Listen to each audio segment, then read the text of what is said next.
wanted to follow on from the last video. So again, with you really need to look at the root structure of your plant. So for something like the coriander, because it's shallow rooting, it's not going to be in the ground that long.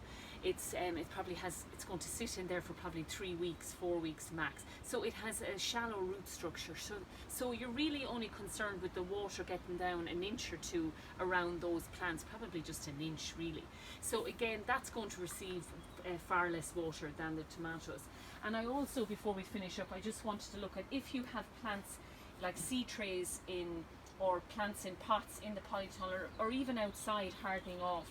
Ways that you can conserve water are you can use trays to set your just a water tray. So I have water in this, and I have just a tray of lettuce ready to go outside. So again, when the plant is wet and you sit it in water, it will take up the excess water. I also have French beans in these little trays that again I will soak them, and it's really handy if you're not here all day that the plant you can set water in the bottom of the tray and the plant will take it up.